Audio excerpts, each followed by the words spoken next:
Chers amis, je tiens tout d'abord à remercier Philippe Marigny, le maire de Compiègne et le président de l'Alliance Seine-Escaut, et Didier Léandri, le président délégué général d'Entreprises Fluviales de France et vice-président de l'Alliance, de m'avoir proposé de vous adresser ce message à l'occasion de votre conférence.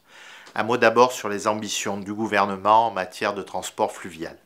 Vous le savez, une stratégie nationale fluviale a été élaborée en 2024 en lien étroit avec les professionnels du secteur. La situation politique que vous connaissez a pendant un temps mis en pause ces travaux.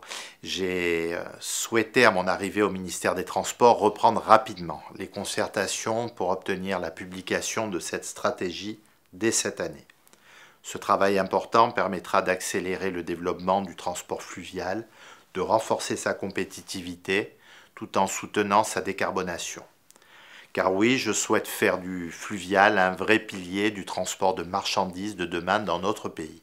Parce qu'il s'agit là d'un des modes de transport les plus vertueux en termes d'émissions de gaz à effet de serre, de consommation d'énergie, de rejet de particules, de bruit. Preuve de cette ambition, le maintien cette année d'un financement pour voies navigables de France aligné à la trajectoire du contrat d'objectifs et de performance 2023-2032. Et ce, malgré un contexte budgétaire très difficile. Le projet Seine-Escaut est en quelque sorte la figure de proue de cette ambition forte pour le transport par voie d'eau. C'est le grand chantier fluvial européen jusqu'en 2032, c'est-à-dire demain, à l'échelle des investissements industriels. Le canal Seine-Nord-Europe est la clé de voûte du projet Seine-Escaut. Il remplacera à terme le canal du Nord, véritable goulet d'étranglement du transport fluvial entre nos si belles régions. Avec les projets de ports intérieurs et de zones d'activité associées, Seine-Escaut donnera un élan au tissu économique local et prolongera les interlandes des ports de Dunkerque et du grand port fluvio-maritime de l'axe Seine à Repas. Le transport fluvial figure en bonne place dans les travaux à venir de la conférence de financement des mobilités, dite Ambition France Transport, que je réunirai dans quelques semaines. Ambition France Transport associera des acteurs publics, privés, des parlementaires, des collectifs représentant les usagers. Le but, bâtir un modèle de financement de nos transports.